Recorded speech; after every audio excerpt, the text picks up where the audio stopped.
The numbers told the story. They always do. It's one of those idiots who believe in analytics. This is a numbers game with Gill Alexander on VSiN. Hour number 3 of a numbers game at VSiN, the sports betting network, VSiN.com, Game Plus, iHeartRadio, YouTube TV, Sirius XM Channel 158. Gill Alexander, Bill Krackomberger in studio. You can follow him on Twitter at Bill Crackman with a K. Name of the podcast is Wise Cracks, which he does with John Orlando. Wherever podcasts are available, and he does it right here from the Circa Sportsbook. Yes. Right behind us. We're going to have Randy McKay on football season. Nice. When he's in town, he'll come in person. If not, he'll be on Zoom with us to give you guys some NFL plays. Sweet. Yeah. Okay. Looking forward to that. Randy's always good to hear from, and by good, I mean profitable. Yeah. Okay, what's the story from your... No, I was just saying last night, we were with someone else at dinner last night that never heard a lot of the story, so I told them a story about when I grew up on that boardwalk, Kingsburg, New Jersey, and how I broke into gambling there. And it wasn't only the parlay cards that were delivered to our house from a bookie. And, my father used to give me one. Fill out 4 teams, you get $10, which is today's parlay cards that they have now in some of the bookie would come to your house to deliver them? Oh, he would drop them off. Okay. He would drop them off. He'd drop them off on, Thursday, pick them up Saturday. Okay. Yeah. Mm-hmm. My dad... corrupted by my mother's family, all the Italians. So my dad would give them out to my uncles and her brother and her brothers and stepbrother, and they would, everyone fire a big pack of parlay cards on the weekends. And you give them to the guy on Saturday or Sunday, Sunday morning even sometimes. But the boardwalk is really where I broke in gambling at a young age. Started working at 9 years old at my aunt and uncle's pizza business, and there was the whole boardwalk had these wheels, and the wheels were games of chance where you can win, candy and toys. And I told you last night they had a cigarette stand. Mm-hmm. So they actually had a cigarette wheel where you win a carton of cigarettes. Cigarettes was a big thing back then. Yeah. Don't forget, this is the 70s. This is like 77. Atlantic City was just opening.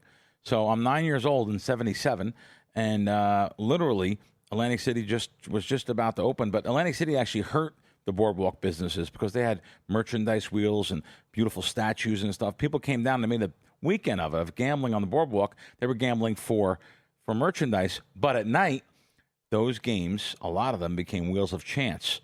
So they wheels were real money. So you can bet half the wheel.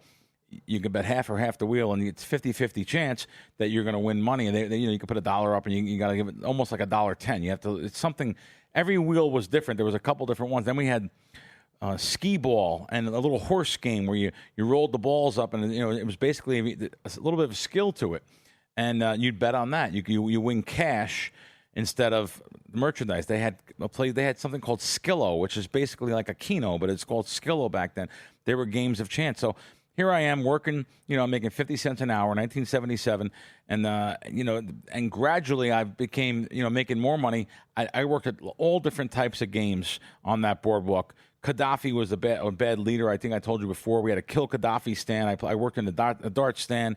You hit leader of Libya. Leader of Libya. You hit twice in a row, and you get tickets to Bon Jovi, front row tickets to Bon Jovi. That was a real prize. You know what my mom used to say about Gaddafi? What's that? Because he was such an awful man. She goes, "Oh, he's terrible. Yeah. He's very good looking, though. Do you know that?" No way. She would say that every time. Really? Yeah. He's very good looking. He wasn't. She somehow saw her opinion of his physicality took over his awfulness. He wasn't good looking in the end after they beat him to death in the street. No, he wasn't. Yeah. That's all I remember her saying, though, over and over. But I was just saying my cousin went to a card counting school. I'm about 12 at the time. And he used to run down a deck all the time, counting all the cards, knowing what the last 4 cards or how many aces were left in a single. That was part of the training. And he taught me some card counting. He taught me some pitching quarters. I never talked about this. So the lower you get to the ground, the easier it is to pitch a quarter and try to land on top of the other quarters, which is an automatic winner.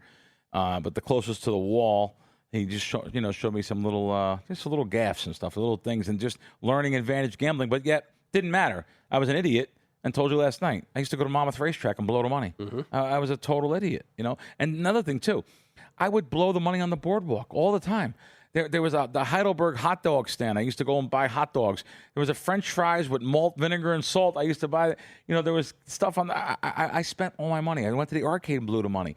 I never knew how to handle money. I always believed in spending money. That's from my dad. My dad was the same way. My dad had no money. but he would go to dinner and he's paying, or else he's not going. What's So- interesting about this to me is that this 9-year-old Billy Krackomberger who's Yeah. experiencing all this, Yep. you couldn't have ended up being anything else. No. You just couldn't have. Yeah. With that background. Yeah, and I had always in trouble in high school, flipping quarters, and the wood shop said, Mr. King, if I hear another quarter back there, Krackomberger, I'm coming and taking everyone's money out of their pocket. Like always the gambler. But I was known as a gambler in school, but not so much of an advantage gambler, but poker. Poker was, they didn't know. The kids didn't know. My cousin taught me about, applied odds and pot odds for a pot. Everyone played every hand. They didn't care. They got dealt 2, 3, 5. Oh, I can get it straight. I'm playing. 7-card stud was the only game back then. There was no Hold'em. It was 7-card stud or 5-card stud. That was all. Hold'em wasn't even a game back in the 70s. Well, it was, but not New Jersey. Did your mom or dad ever did they ever worry about you going down a certain path? I'm going to say no. Nothing about, I love mom and dad, but they gambled every weekend. They did. It was in We their had blood. games in our house. We had the men played pinochle, the girls played continental or gin, and there was gambling games in our house every weekend, or at my aunt's house every single weekend. So when the holidays came, Thanksgiving, and when the kids went to sleep, everyone went to Atlantic City. Eventually when Atlantic City opened, that's what they did. Me and you were both in Atlantic City at young ages. Yeah. But I wrote something down that someone sent me something, and your crowd's perfect for it. The VSiN, these are the guys that are more astute, have been around. These aren't 22-year-old kids listening. I grew up, so it's not that long. It'll take a minute. I grew up in Kingsburg, New Jersey, but never thought I was raised by low/middle income parents at the time. During a time when everyone treated each other with respect, we didn't eat a lot of fast food because it was considered a treat, not a food group. We drank orange tang/Kool-Aid made from water that came from our kitchen sink with real sugar. We ate bologna sandwiches or tuna, which was not in a pouch. Peanut butter and jelly and grilled cheese sandwiches, hot dogs, pot pies, but mostly homemade meals consisting mainly of dough, meat, potatoes, vegetables, bread and butter, homemade desserts. We grew up in a time when we mowed lawns, pulled weeds, babysat, helped neighbors with chores, and be able to earn our own money. We went outside to play a lot of games, ride bikes. I loved riding my bike. Red Rover, dodgeball with siblings and friends, and played hide and seek. We drank tap water from the hose, always tap water from the hose outside. Bottled water was unheard of. If we had a Coke, it was in a glass bottle, not a plastic bottle. We watched TV shows that we grew up on. I grew up on Happy Days, Bewitched, Brady Bunch, Little House on the Prairie. That's what I grew up on. I Love Lucy. After school, we came home, did homework, chores before going outside, having friends over. We would ride our bikes for hours. We had to tell our parents where we were going, who we were going with, and what time we'd be back. You learn from your parents instead of disrespecting them and treating them as if they absolutely knew nothing. It's just so different today. And what they said was law. My mom and dad, oh my God, we didn't question it. I knew better. When the sun was starting to come down, I had to be home. In school, we said the Pledge of Allegiance. We stood for national anthem, listened to our teachers. We watched what we said about around our elders. We knew if we disrespected any grown-up, we would get our behinds whipped. And that's absolutely true. This is such a great snapshot that people can relate to. No of a certain real age. beating, but my mother used to chase me around with a wooden spoon. She never caught me, but it was more funny than anything. It wasn't called abuse. It was called discipline. We held doors, carried groceries, gave up our seat for an older person without being asked. You didn't hear curse words on radio, in songs, or TV. And if you cursed and got caught, you had a bar of soap stuck in your mouth. You had to stand in the corner. Please, thank you. Yes, yes, please. No, thank you. Yes, ma'am. Yes, sir. And no, really, they were part of our daily vocabulary. I grew up to respect the nation, the flag, and it's just so different today. And I seen this. Someone sent me this, and I just thought it was pretty cool. My mom washed my mouth out with soap once. Wow. She told me, because we played basketball right in front there. She was like, she heard us cursing. She was like, if I hear you curse, stop cursing. If I hear you curse. And finally I cursed one too many. She grabbed me by right under my armpit, right under the arm. Yeah. Dragged me, lathered up the soap, and washed my mouth out with soap. I'm And so glad this happened to you. I can still taste that soap to this day. I'm glad this happened to you because as I'm reading this, I swear, people listening, I'm saying to myself, well, I know this didn't happen to Gill, but I mean, maybe people on that will relate to it. As soon as I get done, he says it happened to him. Oh, yeah. I was reading it and saying to myself, Gill's parents were very kind to him, and they didn't do it. None of this stuff happened. She was in the Mossad, man. She had a streak. Wow. Oh, yeah. Wow. She ruled with an iron fist. And even in my school, I remember, I told you, Mr. Kochman, the teacher, Mr. Kochman, Yeah. I had him for 2 years. one of the students, John Pasarjek was his name, took an eraser and threw it at him. An eraser. Yeah. He takes the eraser, puts the kid against the chalkboard, and shoves it down his throat. A teacher. He'd be arrested today. Yeah. He'd be arrested today. There were cameras in the school. I mean, and by the way, I actually got to know Mr. Mr. Kochman again after all these years. Let me guess, sweetest guy in the world. Nicest guy in the world. Nicest guy in the world. Because we were awful kids. Yeah, I got to know him again. Yeah. He's 80-some years old. He's a great guy. But, yeah. We saw teachers wreak violence back in the day. Yeah. We're not condoning it. We're just saying that's how it was. I went to Catholic school. I had a nun in the second grade that used to hit you on the fingers with her ruler. Yeah. Like no one said anything. I mean, it's literally 1972. I mean, 74, 75, whatever it was. I don't know. I just didn't think too much of it. And you think about it now the way we are. After I read this, I had to read it over again. I said, wow. I drank from the spigot outside, the hose. Well, we didn't think twice. But the thing you said about bottled water. Bottled water. What are our you grandmothers talking about? get mad? Your mom, not your mom maybe, but maybe your grandmother that time. You're buying water today? Oh, they would lose their mind. Yeah. They lose their mind. As I rank waters, right? Evian over Fiji. Like, imagine. You like, what's yours? Aquapana? Aquapana. Yeah. There it is. Look, Aquapana we're water. so bougie now. It's terrible. Yeah. And by the way, you go to airports and you see how much the water is at the airport. Oh, it's my ridiculous. God. Airport water. $8 for a bottle of water. All right, we're coming back. Hopefully Jay's around. On the other side, hopefully, Jay Cohen, one of the three co-founders of World Sports Exchange, will join us. This is when he's supposed to join us. Not like he was supposed to join us before now.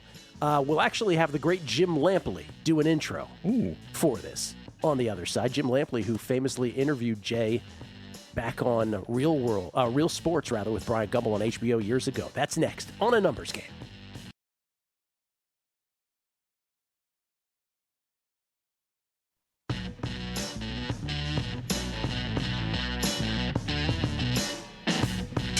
A Numbers Game on VSiN, the Sports Betting Network. Football season is right around the corner, and just like the players, you need your reps before week one. The Sharps has a free weekly league that lets you practice the same football plays you already study: props, sides, totals, and combos. Everyone starts with 10,000 chips. Build your stack, climb the leaderboard, and sharpen your reads before the season kicks off. Enter at jointhesharps.com or scan the QR code on the screen and use code VSiN50 for a 50% deposit bonus up to $100. That's jointhesharps.com and use promo code VSiN50. I'm Jim Lampley. I've looked through the front window of American sports for 50 years. Countless title fights, 14 Olympics, the biggest moments in American sports. But one of the most remarkable stories I ever encountered didn't happen in an arena. Jay Cohen and Steve Schillinger were traders from the Pacific Stock Exchange. Schillinger, a gifted, almost obsessive oddsmaker. Cohen, a hard-charging entrepreneur. Along with their young runner Hayden Ware, they built World Sports Exchange, an offshore operation in Antigua that was not only legal, it was revolutionary. Before DraftKings, before Kalshi, before any of it, they introduced live in-game wagering. The industry now takes it for granted, but leagues, lobbyists, and legislators moved to shut them down, cloaking themselves in integrity, insisting that gambling was a threat to the soul of American sport. Cohen came back to the United States to stand trial. Represented by the legendary Benjamin Brafman, he fought and lost. Schillinger and Ware stayed on the island, entrepreneurs trapped in paradise. Today, those same leagues are making hundreds of millions from sportsbook partnerships. Their logos are plastered across every betting app in America. The moral high ground didn't disappear. It was sold. I went to Antigua. I reported this story for HBO's Real Sports in 1999. I thought I knew the whole story, but Cohen's new book reveals how justice can be bent to serve those with money, power, and influence. I couldn't put it down. Oddsman Out. The untold story of how professional sports crushed the pioneers of online betting by Jay Cohen. And joining us now from an undisclosed location somewhere across the pond, it is one of the three co-founders of World Sports Exchange, kind enough to spend some time with us this morning. It is Jay Cohen right here on A Numbers Game at VSiN. Jay, thank you so much for doing this. Appreciate it. Well, thank you for having me, and thank you for covering the book. I appreciate it. Let me just say, and I've said this on air a few times already, but I will say it to you. I didn't have the hard copy. I had a PDF file on my phone that was sent to me. I read it in 2 sittings. It is absolutely riveting. I hope that writing it, researching it, and writing it, because it was very detailed. That's what I mean by the research. Obviously, you lived it yourself. I hope it was cathartic for you. It was painful, honestly. It really is painful to go through it sometimes, but it is what it is. Hey, Jay, what made you? I had you on my podcast last week. I asked you a lot of questions, but I didn't ask you this question. What actually made you write the book? What made you come to saying, "Let me write a book about this"? And by the way, everyone in the offshore world loves this book because they were there back then. Anyone that was around back then, I'll say that. But what made you actually write this book? Well, it's just the rise of the current industry, and some people came to me and said, "Oh, we should, you should really put all this on paper." And I said, "Well, I tried once before. I came up with 12 pages," and they said, "Well, let me help you, and I'll teach you how to write a book." So that was really it. We really wanted to do something on film, and maybe this is a stepping stone to film from this.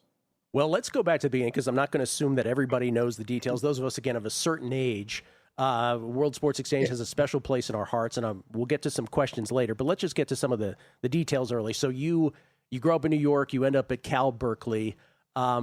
You kind of didn't know what to do out of school, as it's very detailed in the book, Odds Man Out. You see an ad. I want to say it was the San Francisco Examiner, and this is perfect for you. This sort of melds your strengths. It is a job on the Pacific Stock Exchange. For those who don't know what that building is in San Francisco, you may remember the Agassi Sampras Gorilla Tennis commercial in the 90s. It was right in front of that building. You are a wild success.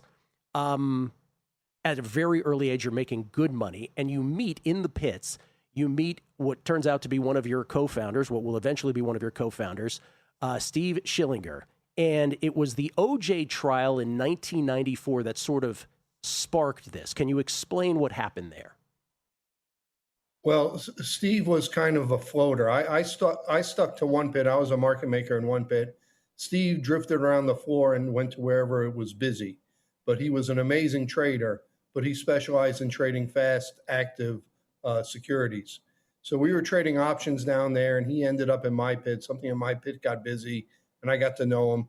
But he was also kind of, I don't want to say the floor bookie, but he would always have these obscure bets. If you wanted to bet something, you'd go talk to him. He'd give you odds, or sometimes he would present things out of nowhere that no one was even looking for, and he would make odds on them, and he'd draw people in and get them to bet.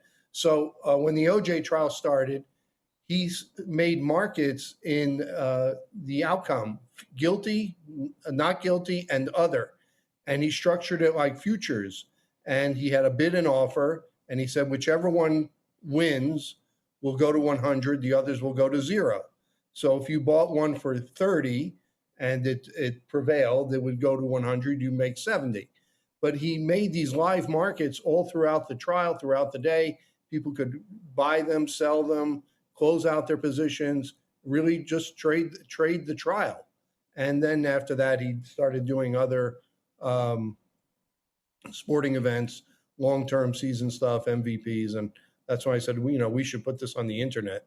That's what happened. We should put this on the internet. That was when the light bulb went off for you. And so forgive me for being personal, you're making, I'm guessing, high 6 figures at this point in your day job?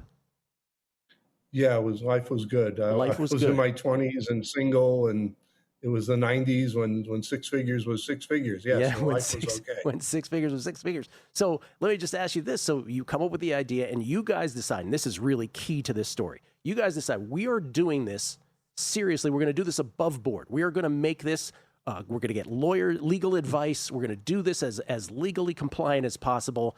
And you figure out you're going to have to go offshore for this. My first question is, I asked something similar of Bill in the last segment. Do either of your parents chime in at this point, or somebody who you respect and says, "Hey, Jay, life is pretty good. What the hell are you doing, man?" Well, I don't think my father was just the tone of his voice, but by that point in my life, he knew that I wasn't interested in his professional guidance. My mother was okay.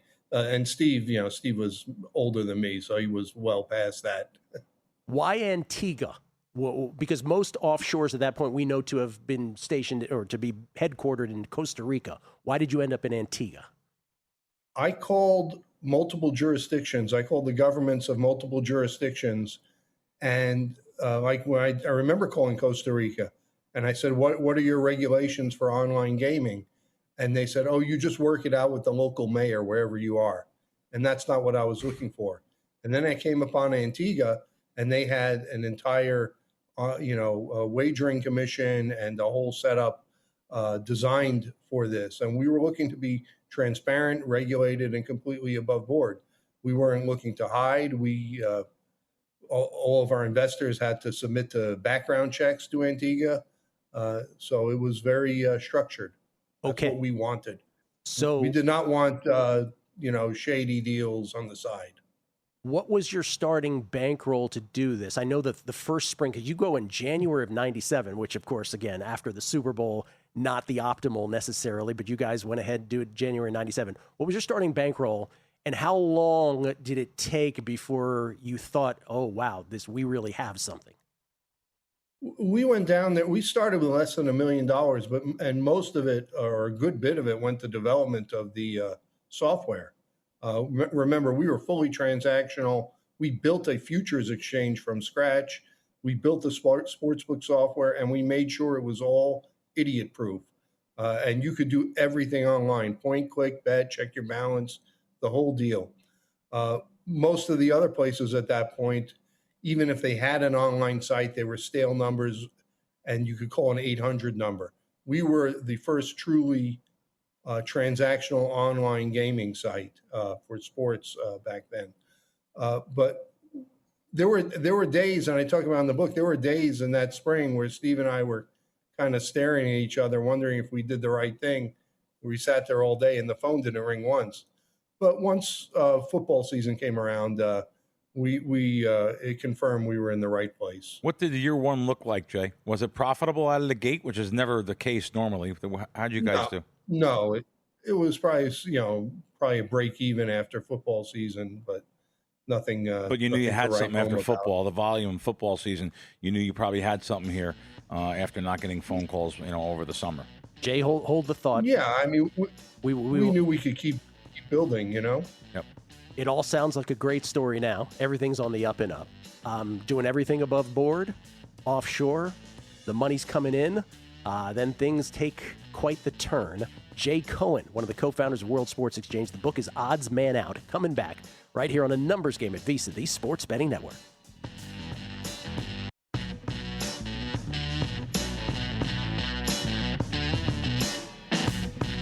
A Numbers Game on VSiN, the Sports Betting Network. Back on A Numbers Game live from Circa Resort Casino, downtown Las Vegas. It's Gill Alexander. It's Bill Krackomberger.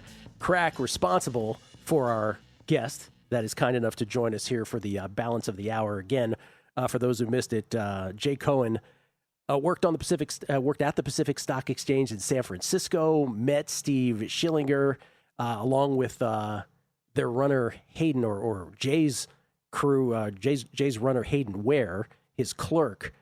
They decided that the future of gambling would be on the still developing internet at that time. And the three of them together would go on to found World Sports Exchange at WSEX.com, WSEX.com, an online betting exchange and sportsbook based in Antigua, which so many listeners to this show no doubt remember fondly and nostalgically. But, what resulted after carefully making sure that the operation complied with American law with painstaking care, turned wildly successful pioneers into the target of U.S. legislators. So let's fast forward here in the interest of time, Jay, to when it gets a little ugly. So you think, and you had there was some legal stuff, but it sort of went away. And then all of a sudden, and this is 1998 now. So you've been there for just over a year, I believe, at this point. You're faced with 8 charges. This is sort of and this is what you do a great job of in the book. It's the confluence of this very powerful law firm, DeBevoise and Plimpton, I believe that's how you pronounce it, with the sports leagues and the Southern District of New York. And it's 8 charges, 1 count of conspiracy with intent to violate the Wire Act, 7 counts of using a wire communication to transmit bets or information assisting in bets. You immediately decide I'm going back to fight this. I know I'm right. You make that decision, you have no regret to this day on that, do you? None whatsoever. I did nothing wrong. I will maintain my innocence till my last day on earth. Okay. I drew a horrible judge who directed the verdict, and that's what happened. The insinuation was that you deliberately violated the Wire Act, which was, by the way, written long before the internet ever existed, right? But in your contention was the bets. I'm sorry. Go ahead. I mean, of course, I was well aware of what the Federal Wire Act was, and we had discussed that at length before we went to Antigua. And it was our position that all the bets took place in Antigua. The money was there first. It was 100% post up, and that people were directing foreign transactions. So when we made this argument to the judge, of course, the prosecutors dismissed it. And it was actually the same way at the time that Capital OTB horse racing was functioning in New York under the same structure. And then, so the judge agreed with the prosecutors, and they threw out that argument and wouldn't allow us to make that argument to the jury. And then fast forward to a couple of years ago, and there's a case in Florida with the Seminole Indians versus the state of Florida. And the Seminole Indians want to offer sports betting around the state. And the state of Florida says you can't do that. You can only do it on the reservation. And the Seminole Indians say, well, no, the betting takes place on our server on the reservation. Now, here's the real, the knife in the back here is that the feds, the same feds who said that my argument was a fantasy, wrote a letter in support of the Seminoles saying, oh, yes, the bets take place on the server on the reservation. Same argument I had made, 25 years earlier. So it's such a, the courtroom odyssey. There's no other way to even describe it. It's just an odyssey. You thought, hey, when you left Hayden and Steve in Antigua, you're like, I'll be back in 6 months. It ends up being 8 years till you ever return to Antigua, which included jail time ultimately. But the detail with which you write that court odyssey, and the judge who you called it the directional verdict, he directed the verdict. He did. Every time he chimed in, it was anti your side. Yes. Your lawyer, despite his best efforts, was nipped at the bud in at every turn. You actually had a juror afterwards who approached you? Yes, on the street after the guilty verdict. She said, we want to acquit you, but the judge gave us no choice. And that was what she said. And that was corroborated by the foreman years later as well, right? Yes. While we were writing the book, we tracked down the foreman, and he said something similar. He said, we like the guy, we want to acquit him, but we felt the judge boxed us in and gave us no choice. Boy. And That's so what happened. And the judge, I mean, I took the stand in my own defense. Most people don't do that. And the judge in the jury instructions told the jury that my testimony was not relevant.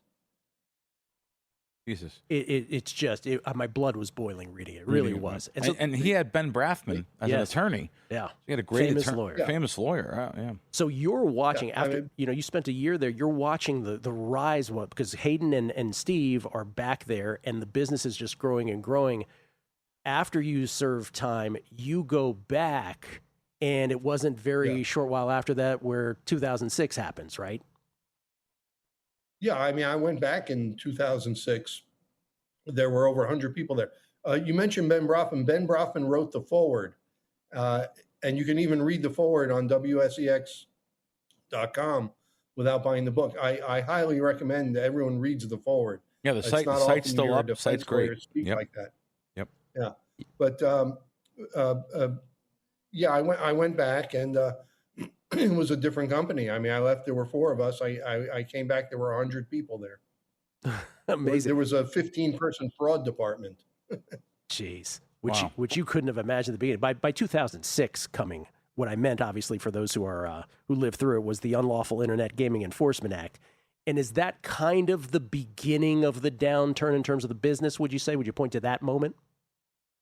Well, that was a problem right away because all the government, all the newspapers ran headlines Government bans internet gambling. And I think about half the customers just left the next day. So that didn't help anyone. Yeah. But they didn't start enforcing that law really until 2009, which made trouble for everyone. But yeah, sure, that was the beginning of a lot of the problems. And we had won the WTO case, and the WTO ordered the U.S. to bring their laws into compliance with the GATS treaty, which they had signed, and instead they actually took them further out of compliance. So it was this competing narrative. For a time we kept thinking the WTO case would prevail and that the U.S. would finally come to some way of complying, but ultimately they didn't. And yes, the banking restrictions and the processor restrictions forced WSEX to use shadier and shadier processors who took more and more percentages, and also on occasion took 100% of the money, which made it very difficult to do business and gave them no recourse because they were shady processors to begin with. So World Sports Exchange, which pioneered live betting, pioneered what we see now in prediction markets with settling at 0 and 100, and again 0 and 1. Pardon me. And again, Steve was doing all the odds by himself, which is just mind-boggling to think about. Politics, golf. Your golf product was just above and beyond so great, and then it's the legal assault. It's the economics, or at least the credit card processing, as you said, didn't make it easy. At what point? And then the WTO case, I'm glad you brought that up, where now the U.S. is not even complying when they're wrong. At what point do you become so disillusioned, Jay, that you're just like, I'm leaving Antigua now. I'm putting this in my rear view. I left Antigua myself in 2009, not for anything to do with the business. I was getting a bit of island fever, I guess. I said, I'm going to go. I wasn't necessarily walking away from it, but it was, WSEX continued to move on, and there were times when things seemed like things were going to get better, and then ultimately, not cutting expenses aggressively enough, not losing one too many processors, just took them under. There's this myth that somehow there was this pile of money that Aiden and I left with. There was no pile of money. I came out of there poorer than I went in. I never made anywhere close to what I made before I worked there in any given year. And literally, by the time they went under, Hayden and I just had the shirts on our backs. Wasn't like there was this pile of money we chopped up and said, "Okay, let's go." And you say Hayden and I, because Steve, mere days after the shuttering of the business, committed suicide. And as you point out in the book, with everything with him, it was his mathematical brain decided this was the best option for him at that point. Yes, he was very, very much that way. That this is I'm going to do this. If this happens, I'll do that. It wasn't within days. It was that night. Same night. I said okay, yeah. And that was it.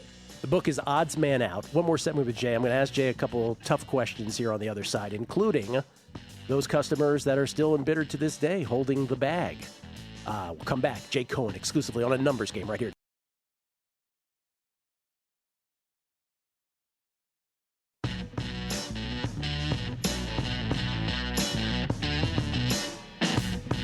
A Numbers Game on VSiN, the Sports Betting Network. It is A Numbers Game right here at VSiN, live from Circle Resort Casino, downtown Las Vegas. The name of the book is Odds Man Out.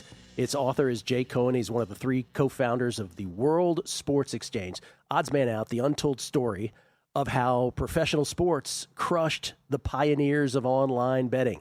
And they were, in fact, pioneers. Again, live betting. What you see in prediction markets today.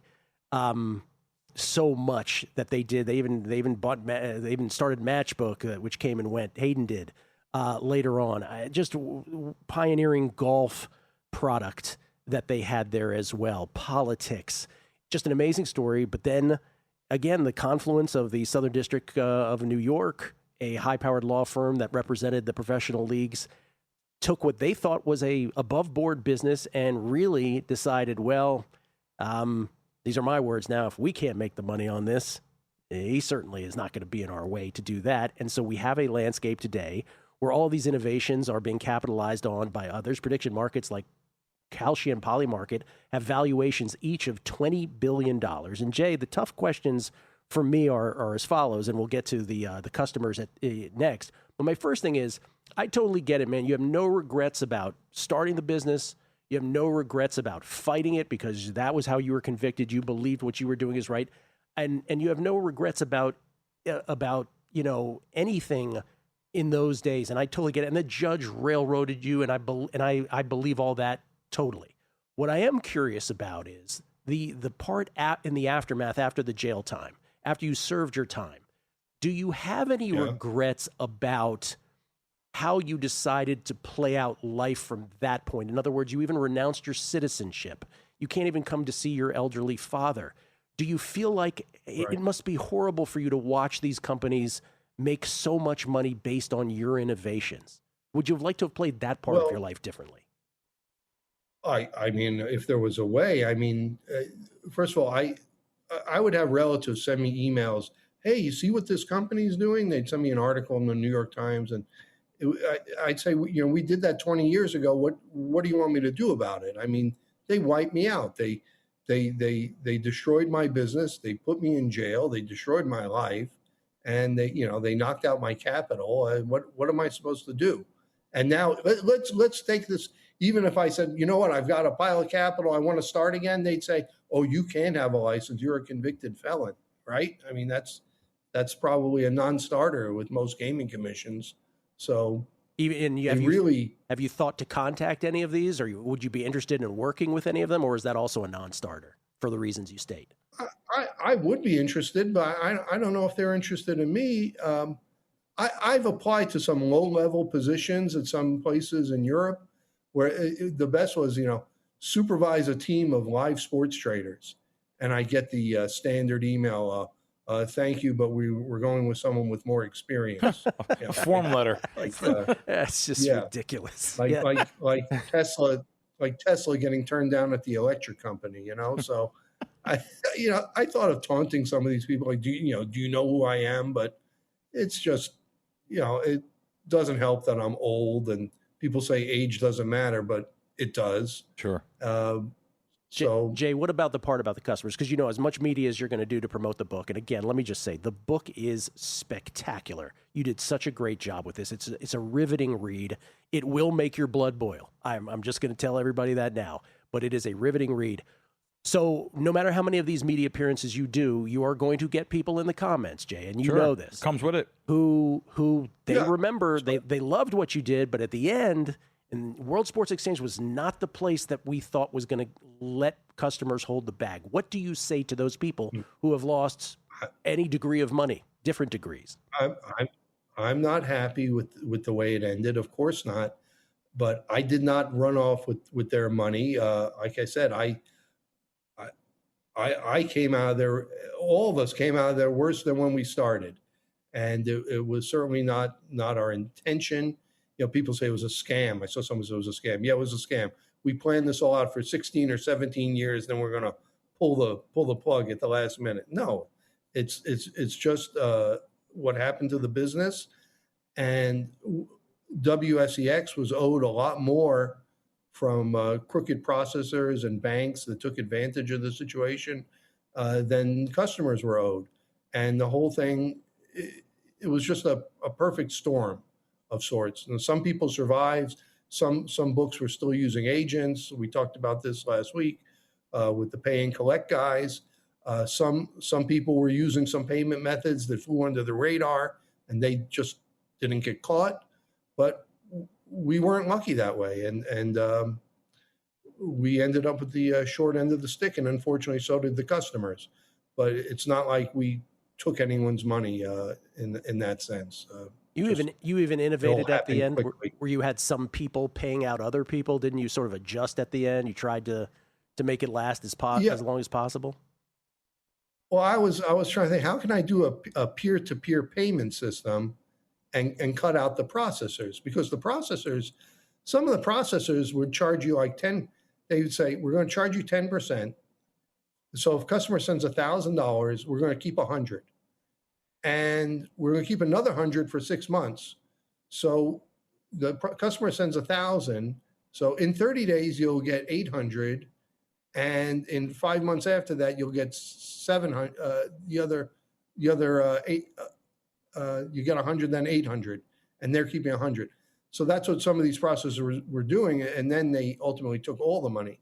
But on the peer-to-peer payment thing, I said, have the trusted customers, guys that have been with us forever, they can send personal checks.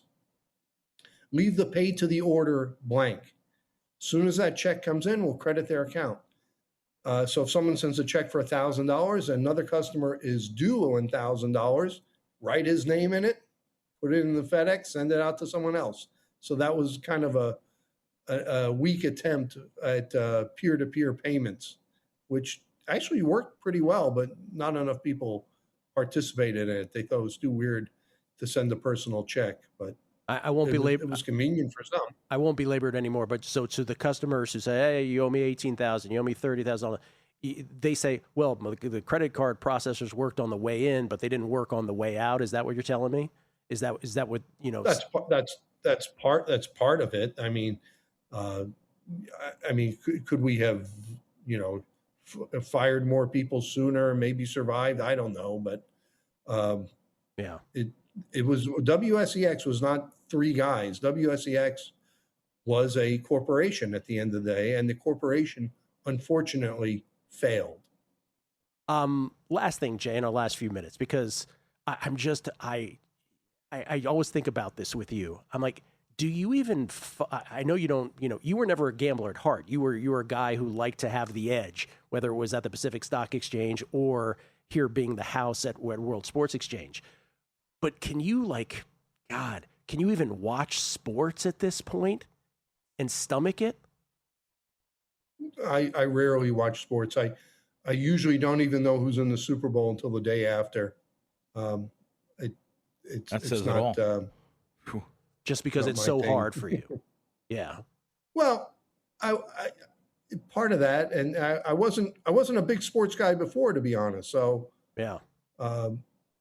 It was just always who do we need and who do we root for, and we used to joke and then never underestimate the value of good rooting, even though it doesn't do a thing. But hey Jay, how did you guys handle the sharp bettors? So, like you said about political markets, you don't want to be on the other side of a guy who knows something you don't. How did you guys handle those sharp bettors back then, where you're the house on every trade?